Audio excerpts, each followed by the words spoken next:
What's up, everybody? Welcome back to another episode of Hops Geek News, a podcast that talks about comic books, movies, TV shows, and you know we got a beer of the week every single week.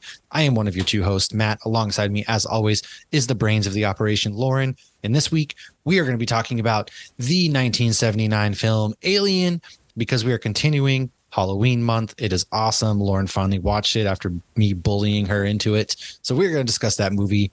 First things first, though, if this is your first time on the show, we talk about what we're drinking, what we've been reading or watching. If we have anything to mess up on and correct from the week before, we got some of that action for you. We dive into the news.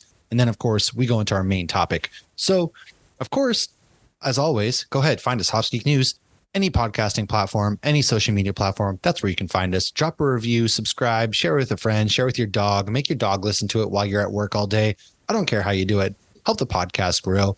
This weekend, next episode, you're going to be hearing me talk about HorrorCon out there in Nightmare Richmond. Going to be a lot of fun. I got press passes coming up for that. Can't wait to share that. Go to our YouTube. Lauren was just at Spookala last week. She's got some good things for you. And then, of course, the beer of the week. Lauren, what is our beer of the week? This is one you sent me from 14 Cannons called Wreck Yo Ship. It is a triple IPA with massive tropical aroma, triple dry hop with Citra, Laurel, and Matuka at 10.5%. Oh, shit. Yeah, buddy. It's a limited 2023 release.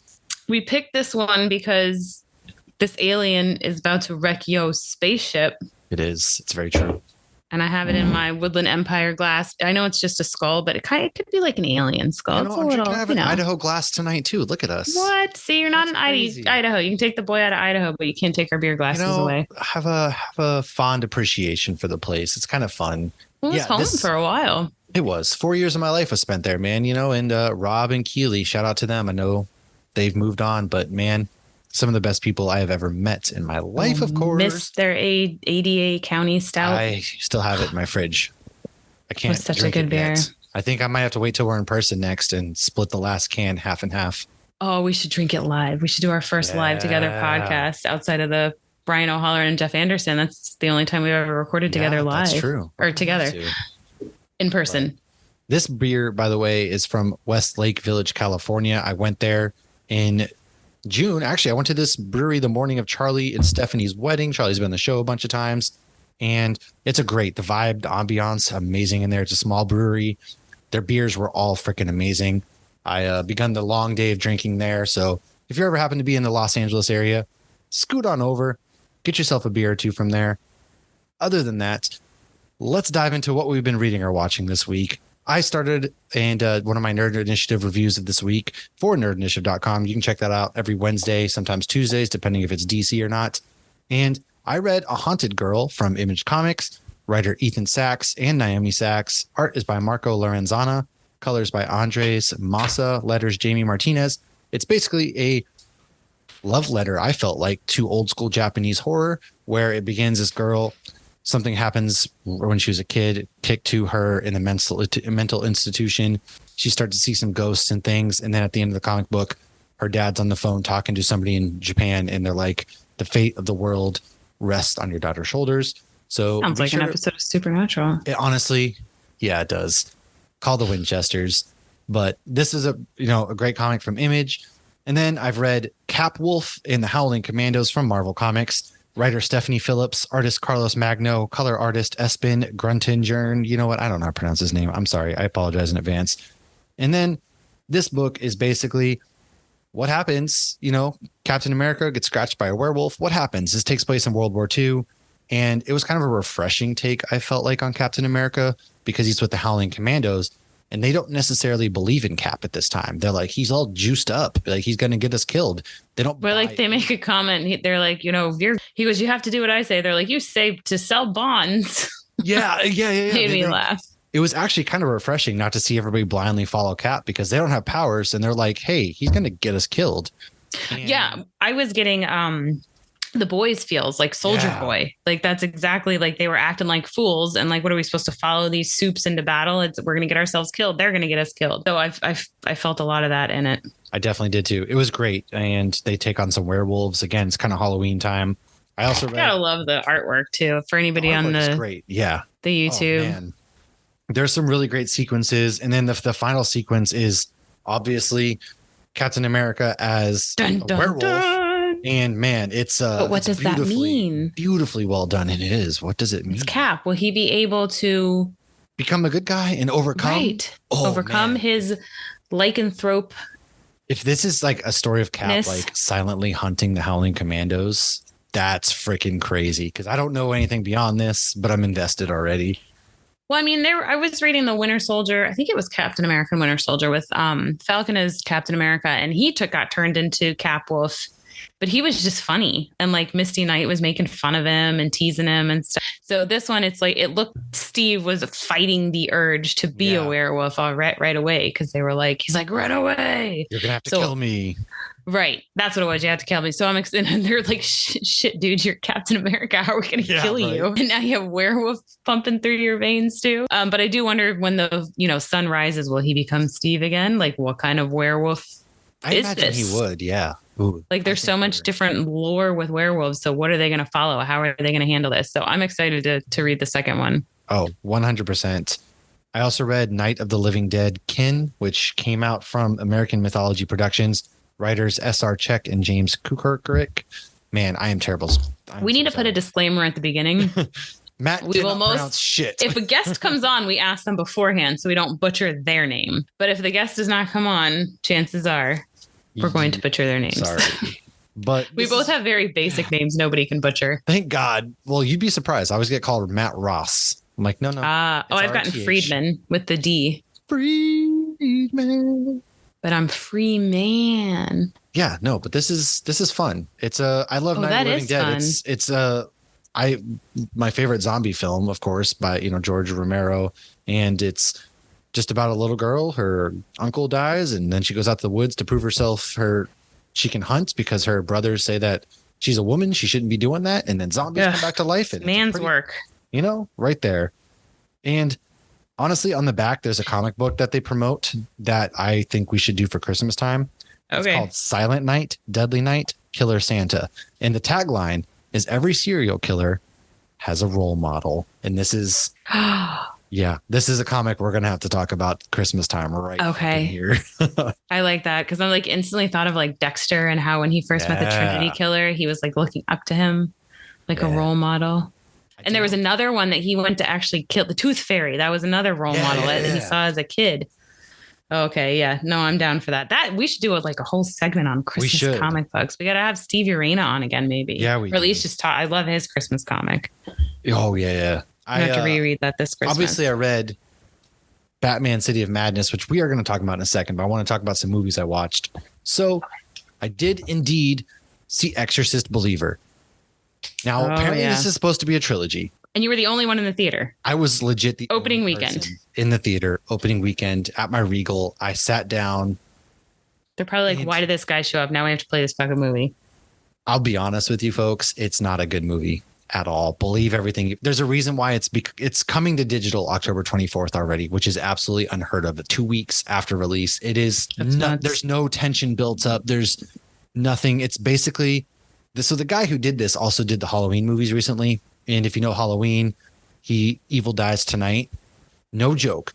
There is a sequence in the movie. Spoiler alert, I guess. If you don't really care, then stick for 2 seconds because there's a sequence in the movie where they're all getting the gang together. They got this voodoo lady going to do the exorcism. They got this nun, or no, she wasn't even a nun. She was going to become a nun. She had an abortion and all this stuff when she was going to become a nun. And then she didn't. She became a nurse. You have the dad who doesn't believe. You have the Christian parents. Wait, what? She was a nun and had an abortion? No, so she was going to become a nun. She found out she was pregnant. She had an abortion and everything. And then she didn't become a nun for some reason or another. Maybe because she did that. She had the sex.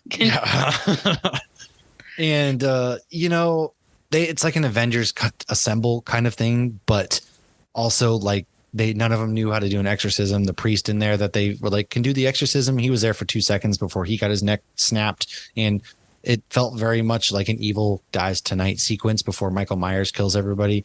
It was a very poor done movie. Guys, Latin is not a dead language. You need to learn Latin. Yeah, it was a just terrible, terrible movie. Jesus Christ. Like I could not take, there was a really strong story in there too, which is crazy because it's about the two little girls. They go to the woods. They get dragged to hell for 3 days. That's a good premise right there. That's dark.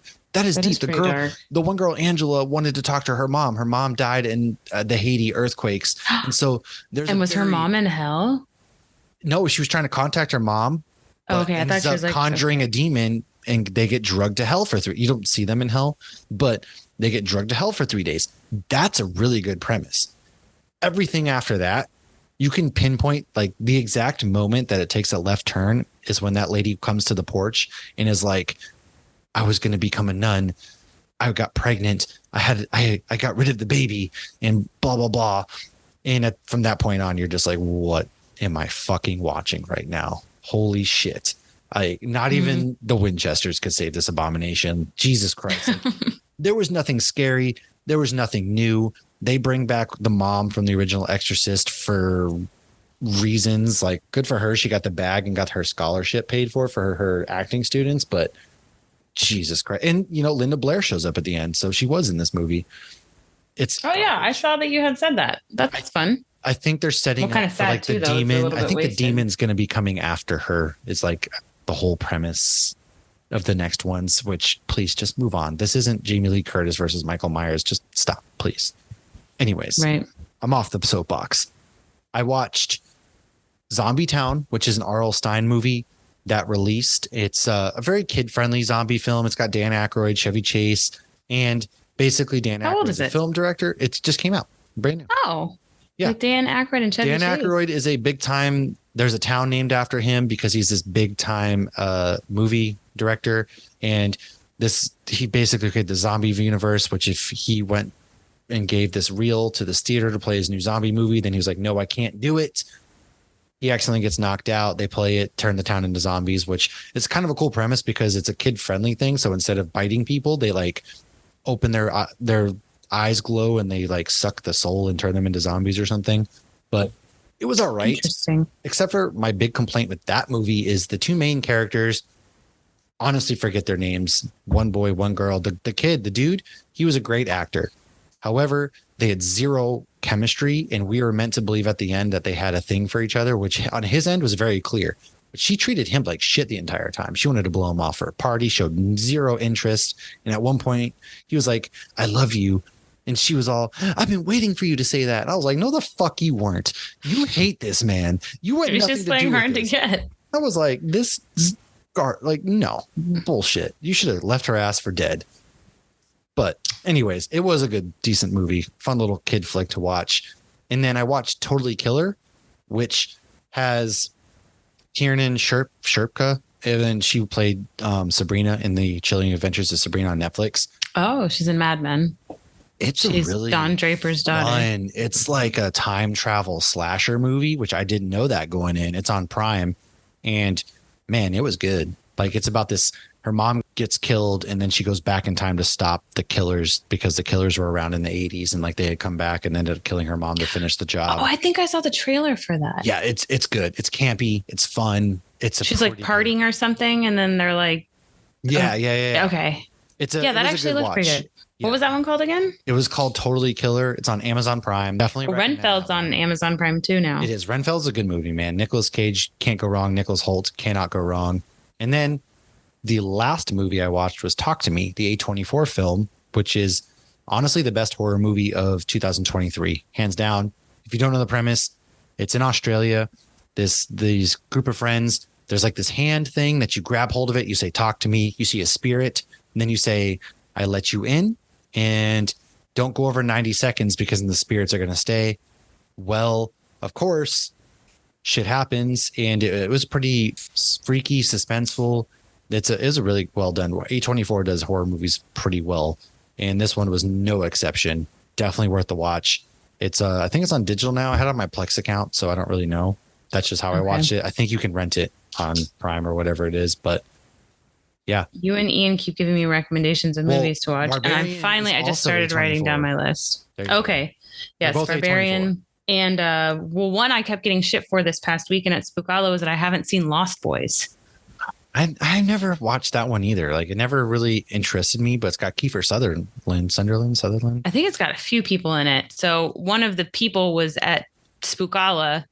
And so every time it came up that I hadn't seen it, they're like, how have you not seen that? So I need to add So that one's on my list. All right. So I've Totally Killer, Lost Boys, Talk to Me, Barbarian, and Renfield. And I know there's more. And people keep like, you have to watch this. And I'm like, I'll add it to the list. So I literally just wrote these down. And as people give me more, I will write them down on this list. I'm a list person. It makes me feel productive to cross things off my list. It does. Before we go into City of Madness, what have you been diving into? So I've dove into a couple things. I'll start with the Nerd Initiative articles I wrote this week. One was I wrote the review for the second issue of The Alternates. I did do the first one as well. This is a comic written by Patton Oswalt, and it is a spinoff from the comic run Minor Threats. You do not need to read one to read the other. I'm really liking this because it's a lot of fun, because it's these group of superheroes who went to this place. This place like affected them. They had powers before, but this place like affected them in very different ways. And like the first issue was about one of the characters, and I thought she was going to be the person we were getting the point of view through every issue. Well, that's not the case. The second issue was through the point of view of another one. So I really liked that because it really gets you feeling like empathy for each of them. Alternate point of views?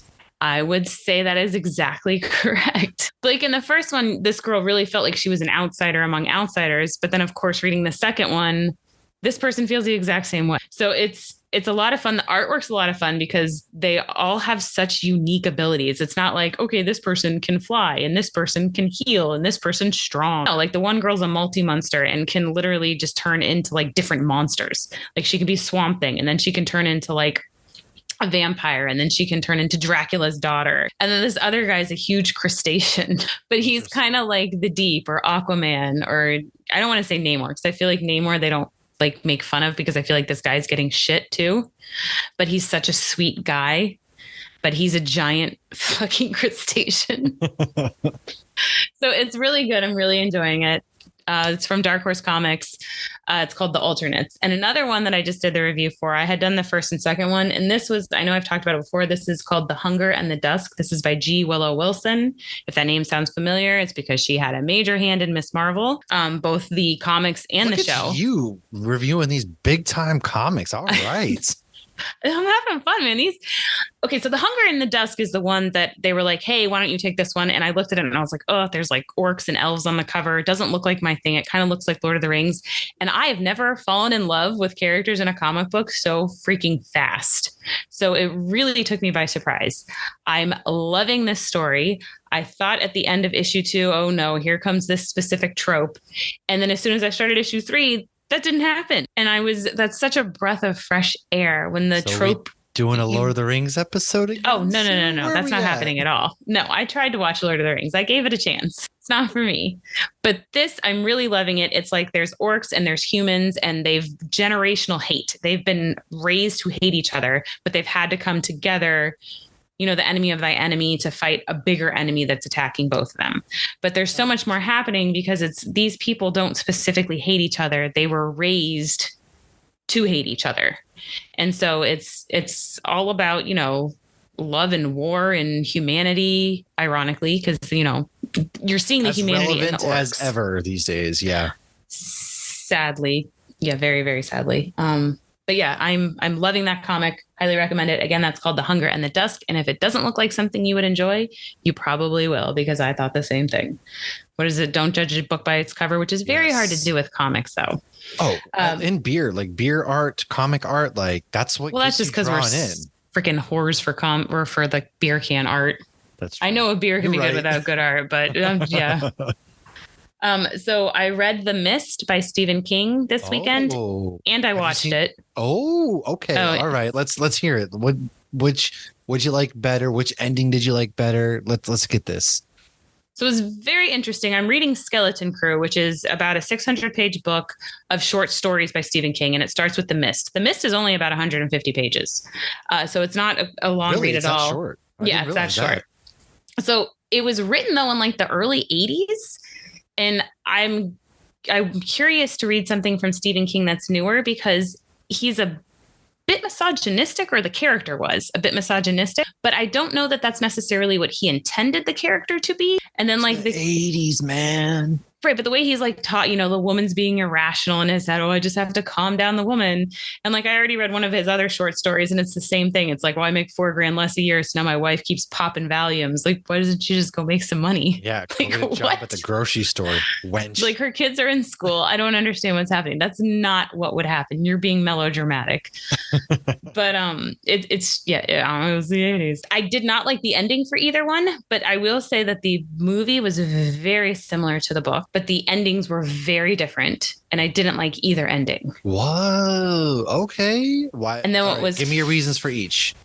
So the ending of the first one, he even calls himself out and calls the ending a cop out.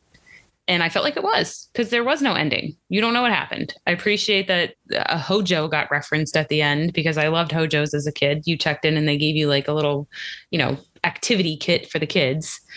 Clearly they didn't do well, because I don't think they're around anymore. For all you younger kids like Matt, that was the Howard Johnson. Oh, okay. Yeah, sure. All right. So I didn't really like that. And then I hated the end of the second one, or of the movie. And I had heard that was the ending. And I was hoping that I had heard it wrong, but I hated it. And the little kid in the movie looked like my son. So as a parent, it's very hard to watch. So spoiler alert. They don't show it though. They don't show it. However, in the movie, Thomas Jane shoots everybody in the car, to include his son. He goes to shoot himself. He's out of bullets. So he's screaming. Obviously, for the monsters to come take him. Scene.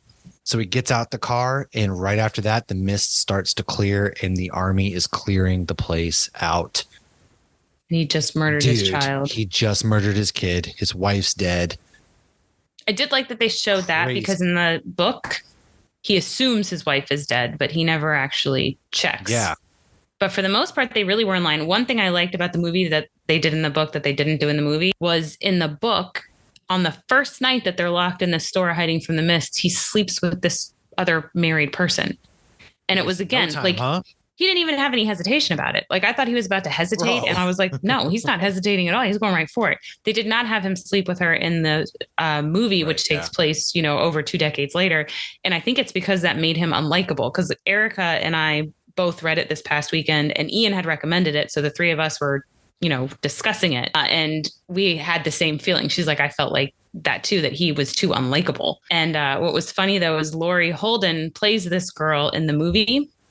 And if you don't know that name, it's Andrea from The Walking Dead. Yes, hate her in The Walking Dead. And it's so much. The Crimson Countess. That bitch got my Jensen Ackles captured by the Russians. And so she was at Spoogala, and I see her and I'm like, that bitch touched Jensen Ackles and sent him to the Russians. You should be like, and what was it like breathing Jensen's air? How dare you stand where he stood? And how dare you tell him you didn't want to have his babies and you hated him? But then when I started The Mist, I think I watched it Monday night, and I'm like, that bitch Laurie Holden's in it, and Erica just died laughing. She's like, and she plays Amanda. And I was like, no, Amanda, please. Yeah, no, The Mist is a good movie. I liked The Mist. I saw it in theaters, and I didn't. We just ruined it. Well, I hadn't. Well, it came out in 2007, I think. Yeah, the Punisher, the original Punisher, is the dad. Which, to be fair, that Punisher movie, top tier. He was in. I still think he's my choice for Punisher over John Bernthal. I will say Shut the fuck up. 100%. I love that Punisher movie so fucking much. It is so goddamn good. I feel like I need to rewatch it. And better than Bernthal. In my opinion, I will say it, controversial or not, man. But Thomas Jane's great. I love him in that movie. I love him as the vegan police in Scott Pilgrim. I love him in anything he is in. He is so good. And for some reason, man, John Bernthal, amazing Punisher. But he's my Punisher. Thomas Jane's, but no, yeah, The Mist is good. I highly recommend people to go watch and read The Mist, because I like it. And yeah, the ending, man, even if you know it's coming, it's still gut wrenching. I was hoping that I was thinking because somebody had told me the ending literally years ago. So I was like, maybe that was a different movie. But yeah, So it is what it is. I finished the Fear Street trilogy. So I watched the 1979 one and the 1666 one. I liked it. I thought it was really good. On all three of them together, they're connected. So they're not individual movies. The second one, yes. That one got pretty creepy at the end when they're at the camp and the dude's like sawing his way through it. Like, it was pretty intense, man. But at the end of the third one, they wrap it all up. Yeah. So yeah, they yeah. tell, like, I wasn't expecting that. So it almost had like a supernatural feel where you think you know what's going on and you're completely wrong. And so I really like that. Like they keep going back to the, the origin of it, which was, it was cool. They were doing prequels, but then they went back to the current time, which is 1994. But there are a couple things I do want to point out. So the two main characters are Sam and Dina. They played Carry On My that together. Yeah. They played Carry On My Wayward Son twice in the second one. And in the third one, when they're naming demons, Abaddon and Azazel are two of the demons that are mentioned. I don't know if you've met Abaddon yet. I don't I think she shows up in season 9. I only know Pazuzu. You know Azazel's yellow eyes. I do, yes. Azazel killed Sam's mom. That yeah, that was fun. Braille made me watch it. I'm glad she did. It was good. I enjoyed them. They're on Netflix if anybody wants to watch them. They're only a couple years old. And the only other things I watched were Loki and Gen V, and we got Tech Night. I have not watched any more Gen V. That's probably what I'm going to. I got my soup juice today. Ooh, I'm going to drink my soup juice for the next one. Yeah, I'm going to end up watching it all probably at once. But Loki, though, did start. It was kind of like a mind trip, man. Like, I like my favorite thing about Loki, honestly, is their theme song. Like, I think it's the best Marvel theme song for number one. It is pretty good. Oh, and I don't know if you can see it. I got a poster for Loki at my comic book shop today. Yeah. They were giving them out. Yeah. I do like Loki a lot. It's picking up right where season 1 left off. And it's got the same vibes. I love Owen Wilson. We got short round. And yeah, like they have really good chemistry together. And the way they explain the time travel was really clever. And yeah, man, Loki's off to the races. I just hope one day we get to see the two of them together on a jet ski. Hopefully. Well, let's talk about real quick Batman City of Madness. Our friend Christian Ward, who was on the show about a month ago now to promote this comic book. Well, it's out, folks. It is out. It is in our hands. It's fucking every phenomenal bit of glorious. I could not have imagined. Like it's so good. Like if you're familiar with Christian Ward at all, his artwork is some of the most insane. If you're familiar with him, Bloodstained Teeth is a great comic book. And this book is crazy. Like his art has a watercolor feel. Like it does. It's very watercolory. Like Harvey Dent. But even the way font is art. Created Harvey Dent, man. Oh, I love it. He's like every page is like there's not a inch of any page that there's not incredible, beautiful detail. Even the city in the background is just, I'd frame just about every page. And I love that the font when Alfred's talking, the font when Batman's talking, the font when other people, like it's all different. Right. It's really good, man. And the story is awesome too. The story. So there's a hole that opens up in Gotham. This kid is looking for the cop who shot his dad, and Batman's doing his thing. It's almost even sad, like the way he wrote Alfred. Alfred's like, man, I wait up every night. He regrets it. Yeah. What parent doesn't? You get a very Alfred needs to get Life 360 because that is comforting. So then he can just check where Bruce is whenever he wants to. Yeah. Yeah. So Batman City of Madness, one of the big things I really like in this before we wrap this up and move on to Alien or news, is that Harvey Dent almost has a third personality. The way he is written and drawn is he's asking for Batman's help. The Court of Owls has something mysterious going on. They have a secret weapon that has been let loose, and it's like an owl version of Batman. Dude, this comic book had me just amped from page to page, and it's a must read. Without a doubt, probably the best comic book I have read in the year of 2023. I think that's fair. I didn't experience a single lull. Yeah. Like I would say as far as like the superhero, like this was the best superhero comic I have read. How big this year too. Like something about like the size of the book. It's giant. It's like reading a magazine. When they handed it to me, like I didn't get a board for it. I just got a bag for it. He put 2 boards in the bag, and that's how he worked it for me. Yeah. Yeah, they just gave me a bag. I wasn't expecting anything. Because it's thicker material on the outside too. Yeah. So it doesn't really even need anything. No, it really doesn't. And like the art on the outside though is just gorgeous, man. The purples and the blues and the blacks that he uses are top notch. Christian Ward, man. I love that dude. So good. I'm a sucker for eye candy. And it was like I was so stoked just to see all the art and then the story just. And he did both. He's not even on here, and we're like, I know. We are going to have him back on. Let's go into some news real quick before we go into Aliens, since we've been blabbering on about for an hour. Yeah, because I watch more stuff in October because it's spooky season. It does. We do. We have a lot more to talk about. So every night I feel like I'm on the thing with a few friends. What scary movie are you watching tonight? Yeah, I've been watching a lot of movies, and I'm going to watch some more after this too. Like there's some I have on the pipe. Gotta watch Barbarian. That's the top of my list. I start it on the list right here. So, all right. Yes. Oh, the Jeepers Creepers truck was at Spookala. Oh, was not happy about that. No. Let's go to news. Go to news. You go kick us off with some news. So an update on the strike, the writer's strike, they did have a 99% agreement on the contract. It is good for 3 years. So we'll see what happens in 3 years. All right. We'll see you in 3 years, folks. Get all your writing in now. As far as the actors strike, they are still on strike. They are still actively negotiating. Hopefully that is resolved. They're supposed to be. Yeah. I would be surprised if within the next week they don't have a deal made. I know. And like we have still been talking stuff, but we haven't been talking it or posting stuff to the level that we want to in support of or used to such strike. Yeah. Right. I have literally in my notes like 10 different TikTok ideas from shows that are still active because we have done older shows and older movies, but I don't even know if we're allowed to do that. We don't really know, but we're not part of the Actors Guild. We're just trying to be supportive. So hopefully that ends soon and we can do a whole episode on Ahsoka, a whole episode on Loki, a whole episode on the Marvels. Please, God, let it be done by the Marvels.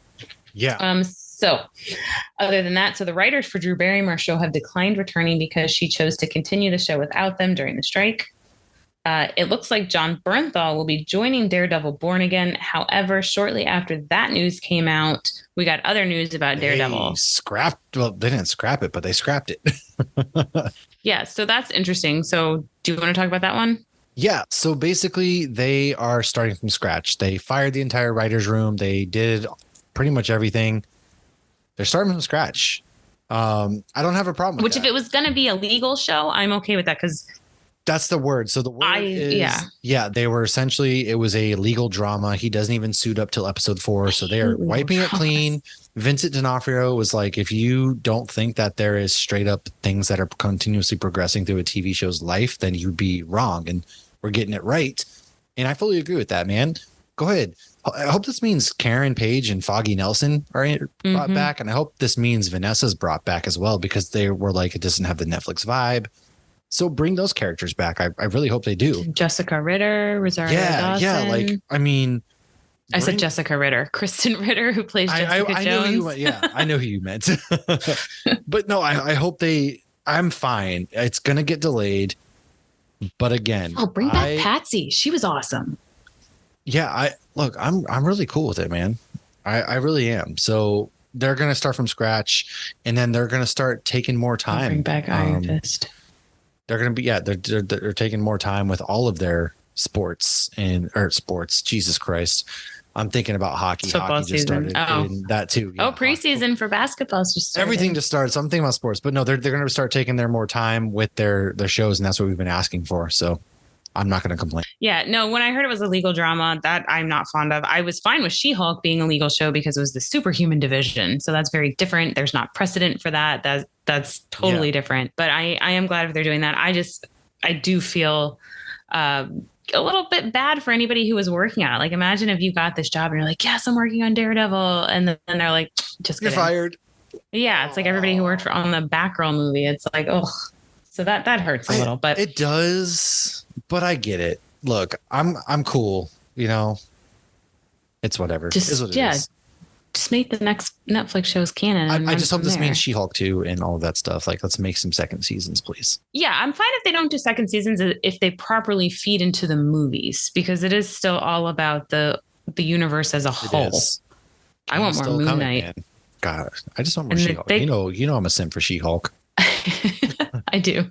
What, choke me so you got a thing with choking. I know you want to be force choked, Hulk choked. I get it. Choked, which is interesting. So I don't know why that's my go-to joke. Like, oh, I gotta maybe Gary will do it on your anniversary. You just gotta ask. I was like choked as a punishment as a kid, and for some reason, I got repressed. Like Homer Simpson choked. Like you little. My parents hated me, and they secretly choked me when they were mad at me, and as a baby. And now that's like a repressed. I think you deserve to be punished. And now, anytime I see an attractive girl, I'm like, please choke me. What are we talking about here?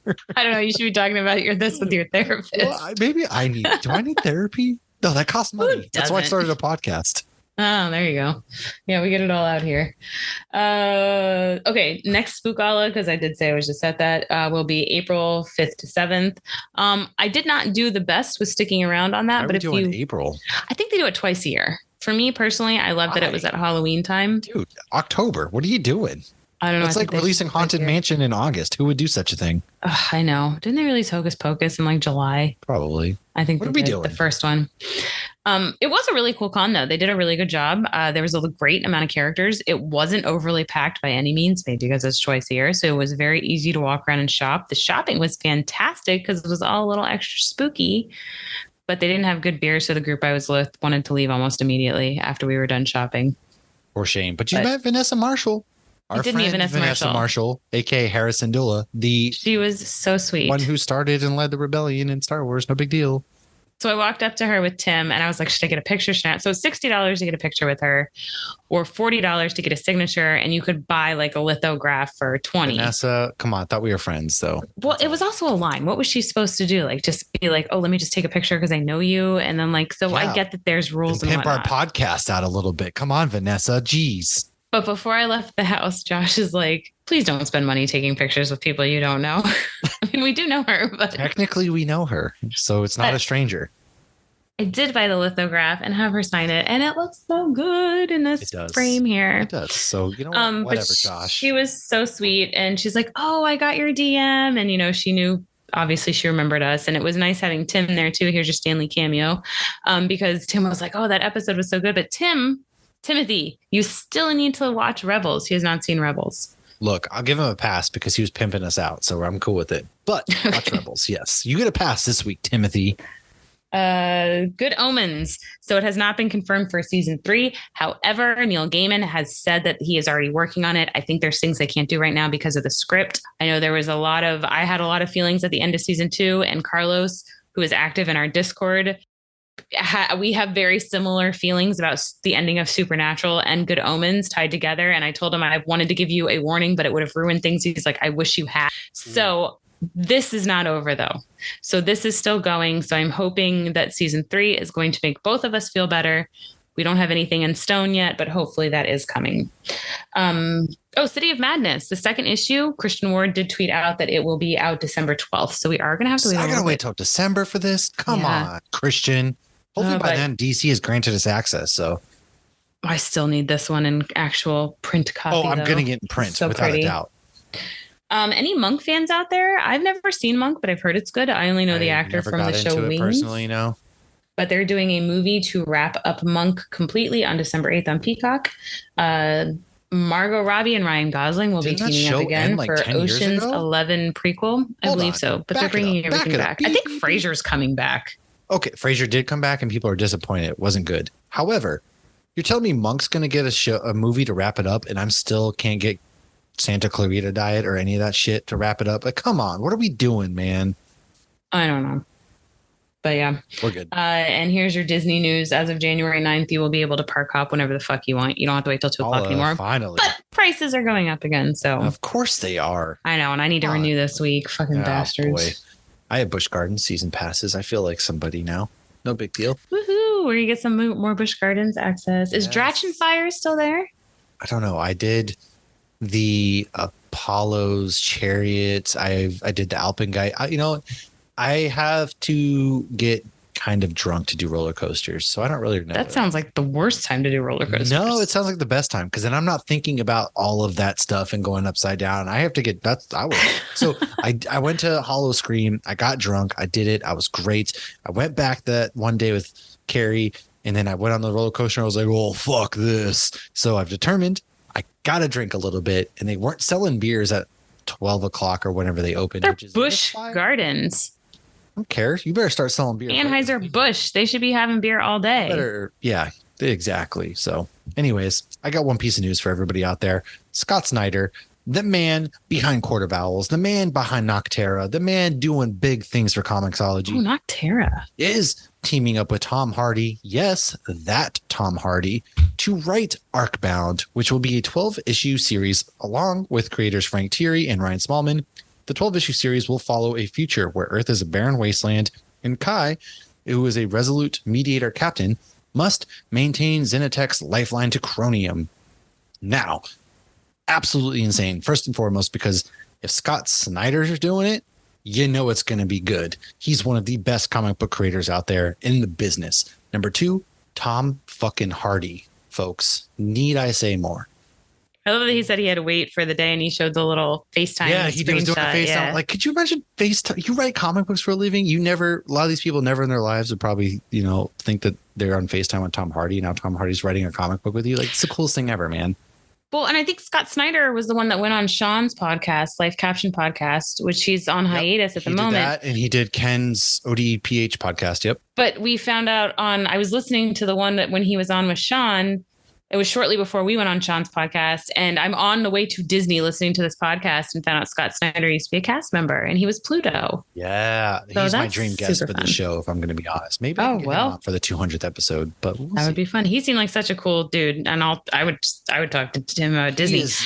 I was reading Noctera and it hasn't shown up in my box in a while. And I think I need to talk to my comic book shop about that. I haven't gotten it in a few months. Yeah. It's good, folks. It's good. All right. You've heard us ramble on for a bit. Let's go and switch gears. Let's go talk Alien, the 1979 film starring Sigourney Weaver. It put her on the map. We'll be back in just a second. Welcome back, folks. Like I said, we're about to talk some Alien. And because this episode has just been straight fire, or maybe it's because we've been drinking, we got a second beer of the week for you this week. My beer is going to be Persiccone Witch from Tradition Brewing. It is a pumpkin ale brewed out of Newport News, Virginia. And while not as well known, Jamestown suffered its own issues with witchcraft. It is a widely regarded truth that the potions these witches brewed were actually early forms of beer. Recently uncovered documents found amongst the belongings of known witches revealed a beer recipe so good that it was immediately covered up by prohibitionist historians. Only known for her Persiccone nature, and without the recipe intact, we created this tribute to the witch who made the greatest potion ever brewed. It's got cinnamon, nutmeg, allspice, ginger, and squash. It's also a wheat pale ale. Got some rolled oats in it. Comes in at 5.8%. Yeah, man. It's a really good beer. Is that story true? It's on the can, so I'm going to go ahead and say it's true because this is not the first. Cool. I want to know more about that. This is actually the second Virginia beer that I have found. Dude, there was another beer. I can't remember who it was from, but there was a beer that I found that was an homage. It was named after the last living witch from this whole era and whatnot. I'll have to find it again. I saw it at Total Wine, but it was a dedication to this witch. So yeah, I would assume so, man. And I went to the Jamestown settlement recently, and pretty cool. I'm gonna go trick or treating there with the kids actually next Friday. Nice, that's really cool. The whole witch stuff. I mean, like, it's truly sad. It's just sad and fascinating. Terrible. Yes, 100% sad and fascinating. Oh, Logan just walked in. Nope, and he's out. So I opened a family business beer because I wasn't anticipating opening a second one tonight. And every time I open one of the Hamilton Pales, it explodes. Oh, that happened to me this weekend with one of my precarious beers. The sour that I sent you, it exploded everywhere. This is a pale ale. I don't know if they overcarbonated it before they sent it to Tabor. I don't have napkins, so I literally good thing I have my handy dandy notepad here today for making all my lists because it just absorbed all the liquid. You lost your list to time. No, I used a fresh one. I wasn't going to risk my list. So I want to start a new segment on here, how we have our Stanley cameo for Tim. We are going to start a 4 degrees of supernatural. Oh, she hasn't even told me this. This is crazy. No. So I wanted a genuine reaction, much like one of the fun facts we're going to get in today's episode. So I am drinking a family business beer. They've been on Tabor, so I've been grabbing as much as I can. I did get the soup juice. We're going to save that for when we can talk Gen V. And I got to get one to Matt before we do that as well. So I've had this one on here. It's a great pale ale. Honestly, if a brewery locally did it, I'd be like, yeah, sure, whatever. But just drinking family business just makes me so genuinely happy just because it's family business. So that's what I'm drinking. And I will tell you our 4 degrees of supernatural when we get there. All right. Well, why don't you kick us off with Alien 1979? So This movie is starring Sigourney Weaver as Ripley. She doesn't really need any explaining as to who she is. She definitely had the most successful career following this movie. Then we have Tom Skerritt as Dallas. Wait, isn't Bill Paxton in this one? No. Oh, he's in Aliens. My bad. Oh, see, I didn't know that. Spoilers. Oops, sorry. So then we have Tom Skerritt as Dallas. He has been in a ton of random stuff. You go to his IMDb and you're like, that's what he's from. That's what he's from. That's what he's from. You always love that when you're like, I've seen him in something or seen her in something, and you look and it's just so many random ass TV shows like Law and Order. But you always know there's that one thing that you're thinking of them from. And you're like, oh. But when you watch this and they're younger, the one thing I knew him from was The Other Sister. He plays the father of I can't remember the actress's name. Have you ever seen that movie? They're like both like two special needs kids and they like fall in love and get married. It's a really sweet story. But he plays the father. And that's what I remembered him as. The guy from Gone in 60 Seconds, Giovanni, whatever is the guy. I know who you're talking about. Yeah. And his sisters from Christmas Vacation. I got no names for you. All right. So John Hurt is Kane. He's the one who infamously births the alien. He's actually the original doctor or the war doctor, not the first doctor, the war doctor. He's also Ollivander in Harry Potter, who I know who that is because of Ollivanders at Universal. So he's got to have something to do with wands. He sells wands. I'm guessing he has to, right? He does. Yes. Okay. He's in Indiana Jones and the Crystal Skull, and he's in a bunch of other roles. Many of them are, quote, geekish. Then we have Veronica Cartwright as Ambert.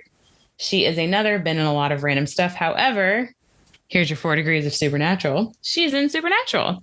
Ooh, So okay. you have not met Lily Sunder yet. For those of you who have seen Supernatural, she's the one that, quote, studies angels, end quote. She plays the older version of Lily Sunder in one of the last seasons. I think she's in the 14th season. Then we have Harry Dean Stanton as Brett. He was a security guard in Avengers and a ton of other stuff. And then we have Ian Holm as Ash from Lord of the Rings. And we have Yaphet Kotto as Parker, and he has also been in a ton of random stuff. So that is your general information. If you want to kick us off with the recap. Let's dive into the recap, folks. So while in space in the year 2122, the crew of the commercial starship Nostromo is woken from cryosleep while only halfway through their trip because their ship is getting a distress call from an alien vessel, which actually turns out to be a warning. They realize that a little too late. Sigourney Weaver actually figured it out. However, they don't listen to her. While half the crew was already investigating the alien craft, however, who's going to listen to the woman? Yes. While investigating. So just side note, notepads do not clean up beer very well. Tough paper. Good for nothing.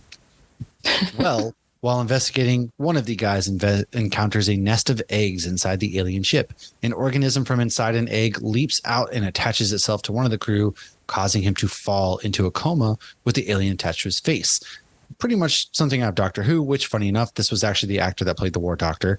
So as they continue and they try to cut off the alien, ignoring protocol, and Ripley tries to quarantine him. She's like, just quarantine. And they're like, fuck you, Ripley. Pretty much. They should have listened to her. Again, women, they pretty much always right. It leaves acid that cuts through layers of the ship, which means they really can't do too much. Kane then awakens without the alien on his face. He thinks he's fine. Guessed what? He's hungry because he's pregnant. To have a last meal before going back to cryosleep for the last half of the journey. That's when Kane bursts a very fast little alien right out of his abdomen. Sadly. One of the gnarliest things ever. Yeah. He did not sing. He didn't have a cane. Didn't have a hat. That little bugger just hauled ass all around that ship.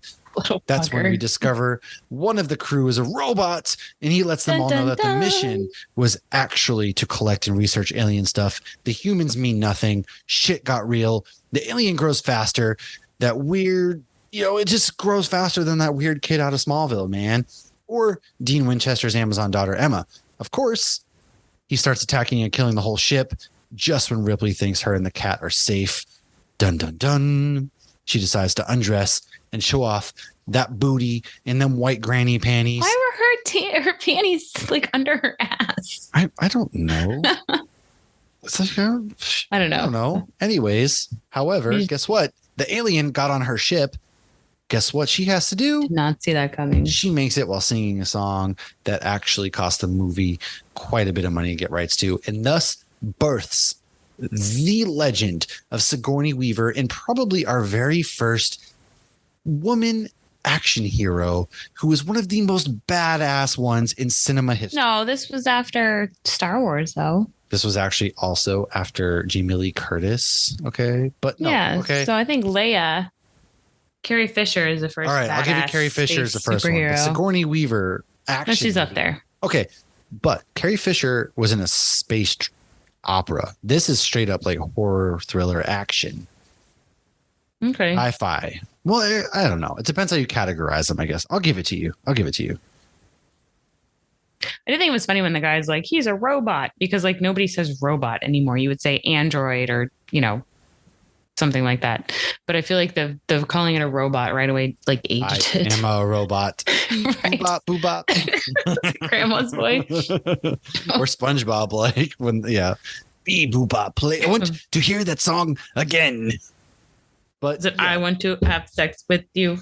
This is not Grandma's creepy, man. Like I will. Yes, it is. Or yeah. This movie's good, man. This is a very classic thriller horror movie that it ages very well, man. Like it's slow though. It is very much a slow burn. If you're going in expecting seeing aliens right off the bat and it's just like an hour and a half, 2 hours of nonstop alien action, the aliens don't show up till over halfway in the movie. Well, you kind of want that though. That's scarier, like Jaws. You don't want to show the monster right away. Well, they're very much being stalked and hunted. Yeah, like yeah, that's the point, man. You don't want to show. This is more of a don't show, don't tell, kind of like build the suspense, because that's what you need in this movie. Yeah. No, it was good. I just felt like it was very slow, and I didn't know a lot. I didn't know anything going into it, so I looked up more stuff for this podcast, and I didn't realize like half the episodes or half the movies are prequels to it. Yeah. Well, yeah, hit us with your fun facts, because you bring the fun facts. Do bring the fun facts. So the original name was going to be Star Beast, which is stupid. So I'm glad they changed that. Thank God. The popularity of Star Wars got Alien their green light. Everyone was nervous to sign them beforehand, which makes sense. You want like a sci-fi whatever in space. Just you never know how that's going to go. A Dutch customs official once stopped Geiger, who is the guy who basically created like the idea for the aliens. He did the artwork and whatnot, because they thought his paintings were photographs and they were deeply disturbed. So this guy's paintings were so freaking realistic that they're like, hold on, what is this? The artist said he was annoyed and he wrote, quote, "Where on earth did they think I could have photographed my subjects?" End quote. He responded, quote, "In hell, perhaps," end quote. People kept passing out in the spacesuits while they were recording. So they had a nurse on set. Yeah. And you can even see them sweating in them, but I guess that adds to the fear, nervousness. Everything, yeah. Eventually they did fix the issue in the future because they actually had like kids in the suit. So you can't really have kids pass out. So to get Jones the cat to react fearfully to the descending alien, a German shepherd was placed in front of the cat with a screen between the two. So the cat would see it like immediately. And the screen was then suddenly removed to make the cat hiss. Yeah. That cat looked like Goose or Chewie in the comics. Yeah. And I kind of wonder, like, was that intentional that it looks like him? So during early development, actually, it might have been because Marvel owns the Alien comic books and Predator. Like Marvel's the one that's putting out those Alien comic books. I mean, and they're both space cats. I feel like that would be a fun nod. That's what I'm saying. So during early development, Dan O'Bannon and Ronald Shusett ran into a writing impasse while trying to work out how the alien would get aboard the ship. So I thought this one was actually pretty interesting and kind of cool, especially for in the 70s. So Shusett came up with the idea that the alien has sex with one of them, and that eventually that idea eventually developed into a space hugger concept. Hey, we're not talking about jizz this week. So this method of reproduction via implantation was deliberately intended to invoke images of male rape and impregnation. So both writers were like adamantly like, this is what we're doing with the face hugger victim, and he has to be a man. They didn't want it to be a woman because they wanted men. Like if it was a woman, they'd be like, oh, it would feel different because that makes sense. So I thought that was actually kind of cool. That.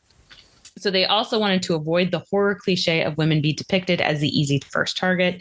And second, because they felt that making a female the casualty of a symbolic rape felt inappropriate. And third, they wanted to make the male viewers feel even more uncomfortable with this gender reversal. This first and foremost, like that's smart. That's really good. And that's probably what makes this entire franchise, to be honest with you, because I mean, that's the most I've seen that scene before and I hadn't seen the movie. And not to mention, like, Ripley's one of the most iconic heroes, quote unquote, if you want to look at it from a science fiction standpoint. Like, when you think of like badass women in cinema, Ripley is Sigourney Weaver. She's shown right there.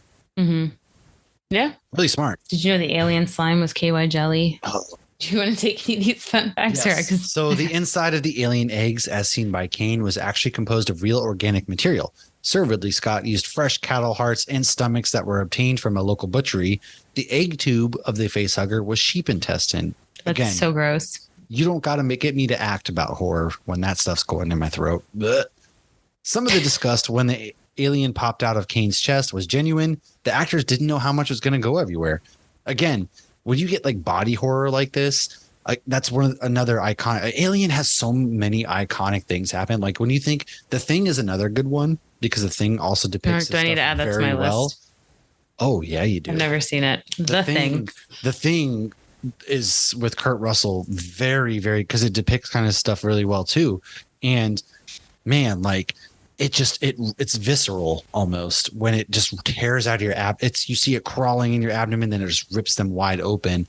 Out comes it's very visceral and very raw. And that's when you see that when you're pregnant too. I'm sure you've seen that. Like you can literally see like an elbow across. Yeah, right. You just see like a hand come up and you're like, what the fuck? It's like this sci-fi horror stuff. And all these guys are probably dads and they've seen this shit. Right. They're like, holy, what would be creepier? Man, when I was with my wife, I saw a fucking face up against her belly. That shit was crazy. It is crazy. And they look creepy in the ultrasound too. That's very true. So Balaji Badejo was the alien. He was in a pub in London when a casting agent spotted him and immediately called an alien associate producer, Ivor Powell, because they had been struggling to find somebody tall and skinny enough. Badejo was lanky, not Bendejo, but Badejo was lanky and 6'10". He took mime classes to get the alien motions down and sat on a custom swing in between takes because he could not sit in chairs with the tail. Again, folks, this is where CGI fails and practical effects thrives because the alien, the way the movements, practical is the way to go. I will scream it till I die. Lead singer of The Who, Roger Daltrey, was actually experimenting with lasers right next to the studio where Alien was shooting, and he graciously lent his equipment out to Ridley Scott. And the insides of the android were a combination of milk, caviar, pasta, and glass marbles. So, Lauren, being that this was your very first time watching the movie Alien, I gotta know, man, what are your thoughts? It was good. I get why it's a classic, but I do think that it was slow. And I do think if the exact same thing came out today, it wouldn't do as well. I'm curious to dive into the rest of the universe, but I'm not overly eager to at the same time. So there were a couple things that came up. For one, the smoking on the ship. That ages the shit out of the movie right away. It really does. I always love watching futuristic, depictions of things and how much they get right and how much they get wrong. I know I've even said that on here before. Back to the Future 2 is a great one. There is so many things that are like, that is ridiculous. We don't have flying cars, but also do you really think we're still doing this? Like, that's so primitive. So it's fun to see that. When that countdown going down was happening, I kept thinking my Roomba was going off. I was like, is the vacuum on the thing? Is the vacuum stuck somewhere? What's going on with the vacuum? There were some cheesy things like that. The headsets that the guys were wearing in the movie. Yeah. Kaylee had that exact same plastic headset when she pretended to be Hannah Montana, and it didn't work. It was fake. Okay, Hannah Montana, just an FYI, I will forever go to my grave. She's Dolly Parton, if Dolly Parton had a TV show. Well, she's Dolly Parton's goddaughter. That's true. Well, that's very true. And that's why I think they made Hannah Montana, because Dolly Parton wears wigs. Anyways, that's your Dolly Parton fun fact. I'm all for the Dolly Parton fun facts. So when she goes out in public, she doesn't have her wigs and stuff on. So people don't recognize her. And yeah. Her husband's like a very big antiquer. So she goes to like those antique shows and people don't know it's her because she doesn't have like her wig and her makeup and stuff. It's really crazy. Interesting. It's like Kiss. They would go out and not get recognized. Yeah. Except for Dolly Parton's actually a good human being. So I don't remember which movie came out in the 90s that created the toys again, but I do remember my brother had this toy where like he sucked up water and then you squeezed his head and he spit out water. And Oh, I I just remember vaguely know what you're Brandon, talking about. it was a bath toy, but I remember Brandon playing with that in the tub. So I just thought that was funny. There was a comment we go safe to assume it isn't a zombie. I was like, what a fucking dick. It was like they were just being so mean to her and just like we died and came back, or whatever it was. You did notice with Ash, like that wasn't the best technology where it was like very clearly fake. And then they literally cut the scene. Like my daughter would do better jarring, with her like iPad. A very jarring cut. Yeah. Because they needed to move the head to have it be the real person with his head through something. So yeah, that wasn't the best. Oh, and the last comment I have written down is I thought it was hilarious when I found out this movie was 2122 and their screens are still not flat. Oh yeah, it's funny looking like futuristic stuff and thinking of where we're at now with technology versus where they thought they would be with technology. It's one of my favorite things to look into history. But they say Star Trek was pretty good. Yeah, well, Star Trek and Star Wars had iPads. Yeah, that's true. And yeah, Star Trek had holograms of Tupac out there somewhere. So, well, no, we don't. Tupac's still alive. That's true. Well, they just arrested his alleged murder. I saw that. How crazy is that shit? Anyways, I want to. What is your overall rating for this movie? Oof. For 1979, I'll give it a 7 out of 10. Ooh, only a 7. All right, this is. I didn't love it. All right. One thing I said that really obnoxiously. I didn't mean to whine like that. One thing I did. I'm almost shocked by that. Yeah, I really didn't love it. I found it was. I'm all for building suspense. Like I really like Jaws and like the not showing the killer right away kind of thing. But I just felt like it was a little too slow where it didn't need to be slow. But maybe some of it with like this being a futuristic movie and being very obviously an older movie, maybe that might have taken some of it away. That's true. But like I'm not against watching the other movies to make. Well, the only one you really need to watch is Aliens in 1986, which I'm surprised it took that long to make a sequel to. Honestly. Mm-hmm. Well, I know we were talking about this in the Discord. Sigourney Weaver, until recently, was in the Great Movie Ride at Hollywood Studios with a scene from Alien. And I thought it was kind of funny that has since closed for the Mickey and Minnie Runaway Railroad or whatever. But Sigourney Weaver is in Avatar, and now you can go to Animal Kingdom, and they have this whole new amazing ride. She's in some really Avatar. big Ghostbusters, Alien, Avatar. Oh yeah. But she goes from fighting aliens to becoming an alien from one Disney park to another. And Zool. But I love her in Ghostbusters. I do too. Honestly, Ghostbusters. Man, we have to talk. And then her baby has a Winnie the Pooh onesie in the second one. Yeah. Man, I love Sigourney Weaver. I love this movie. I think I give it about an 8.5 out of 10 if I had to really rate it like that, personally speaking, because there's a lot of things in this movie that I liked. It's body horror, which grosses me out personally. When a horror movie, most things don't bother me, but if kids die, that's one. Body horror is another for some reason. Like, I don't know what it is about just feeling the pain of, oh man, like anything happening, like a body horror, that really gets me. And then just like the alien stalking its prey throughout the entire movie, it's pretty. So it's the humans being prey that is always another a weird one. Scary aspect too, almost, because humans are top of the food chain most of the time, and right. So you got this alien, and it's got it's just the alien looks great. It ages well. Practical effects again. Yeah, I like this movie. And if you want to actually watch all these in chronological order, I'll lay it out for you folks. Alien in 1979, Aliens in 1986. This is release date order. Then we'll do chronological order. Sorry, release date order. Then you have Alien to the Third Power in 1992, in Resurrection 1997, Alien versus Predator 2004, Alien versus Predator Requiem 2007, Prometheus 2012, Alien Covenant 2017. I honest to God cannot believe that those movies came out that fucking long ago, because I swear to you, Alien versus Predator Requiem literally came out in like 2014. Apparently not. When I was looking him up, I didn't realize like Michael Fassbender is in some of the newer ones. There's a lot of people in these. And Paul Reiser's in the 1986 Danny McBride is in Covenant, I think it was. Is he funny? I don't know. I've ever seen him in anything not funny. All right. So let's talk about these last two, Prometheus and Alien Covenant. They are not good movies.